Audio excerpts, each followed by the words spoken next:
appliquer son fond de teint quand on a la peau qui pèle et enfin arrêter de peler, c'est ce que je vous montre dans cette vidéo les girls.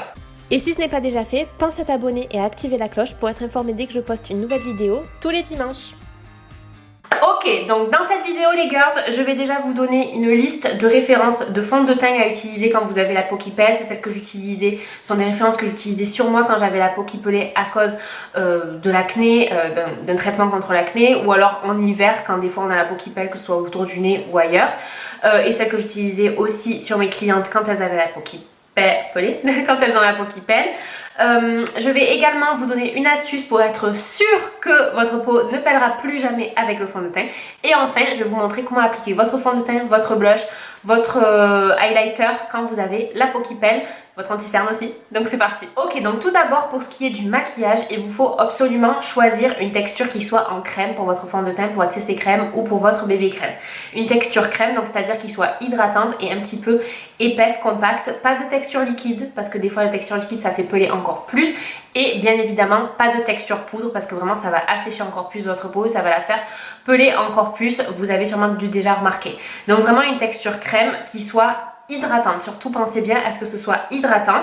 Et si comme moi quand j'avais de l'acné, donc j'avais la peau qui pelait surtout au niveau du menton mais le reste de la peau était grasse, bref c'était un petit peu une catastrophe, ben utilisez un fond de teint ou une CC crème ou une bébé crème spécifique pour cette zone là et un autre produit qui soit adapté au reste de votre type de peau sur les autres zones de votre visage pour avoir exactement ce qu'il vous faut là où il vous faut. Donc par exemple moi j'utilisais un fond de teint qui était en crème et hydratant à cet endroit là et un fond de teint qui était plutôt matifiant sur le reste parce que j'avais la peau qui était grasse. Donc au niveau des références que vous pouvez utiliser, si vous avez la peau sensible, je vous conseille d'utiliser des marques en fait qui sont vendues en pharmacie. Donc vous avez Toleriane Compact, crème compacte de Aven. Vous avez Derma Blend aussi qui est une crème de Vichy. Et sinon pour ce qui est des produits que vous pouvez trouver ailleurs dans le commerce, vous avez le Color Stay pour peau normale à sèche qui est assez épais, qui est liquide mais quand même assez crémeux, c'est une texture assez épaisse et qui est hydratant. Et vous avez aussi la CC crème de It Cosmetics qui est hydratant, qui est un agent hydratant et en plus une protection solaire, ce qui n'est pas négligeable. Donc voilà, ce sont vraiment des références qui pourraient être super pour votre peau qui pèle. Si les girls vous avez la peau qui pèle mais que vous avez une référence miracle en termes de fond de teint, de bébé crème ou quoi, n'hésitez pas à noter en commentaire pour aider encore plus de femmes. Tous celles qui regardent cette vidéo pourront se référer aux commentaires pour voir d'autres références. Ma petite astuce pour être sûr que votre fond de teint ne vous fasse pas peler, en dehors du fait de le choisir hydratant, vous pouvez mélanger à votre fond de teint 1 ou 2 gouttes d'huile de carotte ou d'huile de jojoba. Donc comment choisir entre huile de carotte, huile de jojoba? En fait il n'y a pas une grande différence. L'huile de carotte elle est un petit peu orangée donc ça va vous donner un effet bonne mine, n'en mettez pas trop mais ça va vraiment vous donner un petit effet bonne mine supplémentaire. Et l'huile de jojoba elle a une texture en fait, sa composition elle est très proche du sébum naturel de la peau, donc ça va encore plus protéger votre peau et ça va vraiment permettre d'éviter de peler. Mais les deux sont aussi efficaces l'une que l'autre, donc c'est vraiment comme vous préférez. Et si vous voulez encore plus d'astuces pour être sûr de ne pas avoir la peau qui pèle avant d'appliquer votre fond de teint et même après, n'hésitez pas à aller voir cette vidéo ou là, je ne sais plus, que j'ai déjà faite par le passé et qui est pleine de bonnes astuces aussi. Ok, donc maintenant je vais passer à l'application et je vais vous montrer exactement comment appliquer votre fond de teint, votre blush, votre anti-cerne, votre illuminateur, votre bronzer quand vous avez la peau qui pèle. Ok, donc tout d'abord on va commencer par utiliser un primer qui est hydratant puisque comme on a la peau qui pèle, c'est qu'on a la peau sèche. Donc on va utiliser un primer hydratant à l'endroit où on pèle sur toute la peau si on a la peau sèche partout. Donc là j'utilise le Water Jelly Primer de Huda Beauty. Mais bien évidemment il y a plein de primers hydratants.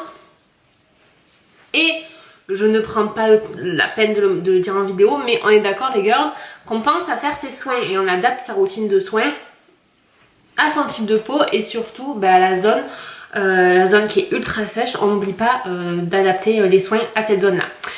Ok, donc j'ai utilisé mon primer hydratant qui va éviter de nous faire un petit peu peler. Et maintenant je vais utiliser la CC crème qui est l'une des références que je vous conseille si vous avez la peau qui pèle.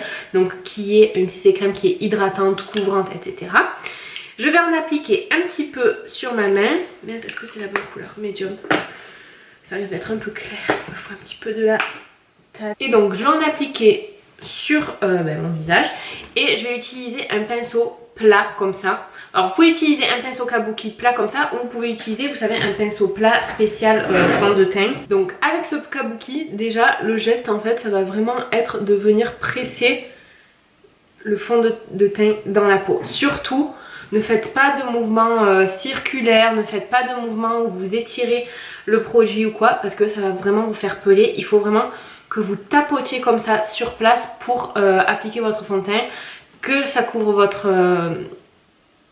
vos imperfections si vous en avez, votre peau, mais surtout n'étirez pas la matière parce que sinon vraiment ça va vous faire peler encore plus. Alors quand on a la peau qui pèle, bon ça dépend en fait de la raison de pourquoi votre peau elle pèle, mais parfois par exemple si c'est à cause d'un traitement, vous avez la peau très irritée, elle pèle et tout, je vous déconseille d'utiliser un beauty blender parce que ça pourrait vous, vu qu'il va être mouillé en fait, il va pouvoir peut-être agresser un petit peu plus votre peau et vous faire encore un petit peu plus peler. Donc personnellement moi j'utiliserai un pinceau. Mais si vous avez la possibilité d'utiliser un beauty blender et que ça ne vous fait pas mal et que ça ne vous fait pas plus peler, ben pareil, le geste c'est vraiment de tapoter comme ça. Et bien sûr, utilisez-le humide.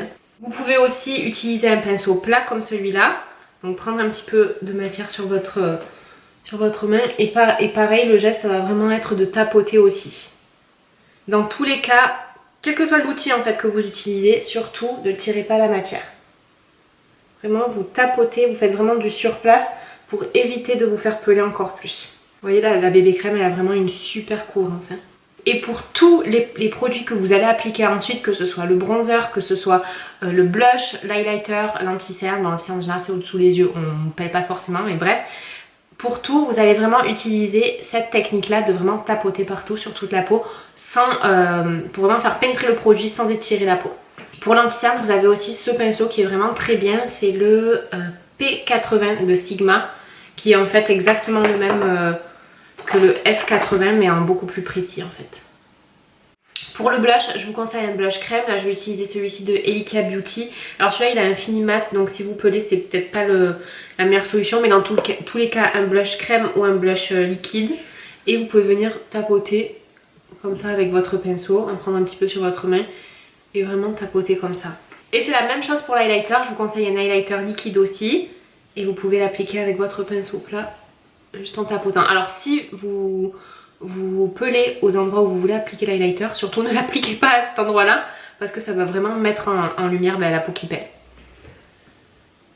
Et on termine ensuite par un fixateur de maquillage qui est hydratant évidemment pour bien maintenir tout en place. Si vous avez la peau qui pèle mais que vous voulez vraiment avoir un maquillage du teint uniforme et naturel pour toute la journée sans mettre en valeur vos imperfections du teint, n'hésitez pas à aller voir ma masterclass gratuite, je vous mets le lien juste en dessous pour vraiment apprendre mes 4 étapes fondamentales pour un maquillage du teint lisse et uniforme qui tient toute la journée. Et n'hésitez pas aussi à aller voir la playlist juste en dessous de cette vidéo pour avoir encore plus de conseils sur le maquillage pour les peaux sèches, déshydratées et les peaux qui pèlent. J'espère que cette vidéo vous a été utile. Si c'est le cas, cliquez sur j'aime et moi je vous dis à très vite. Bisous les girls!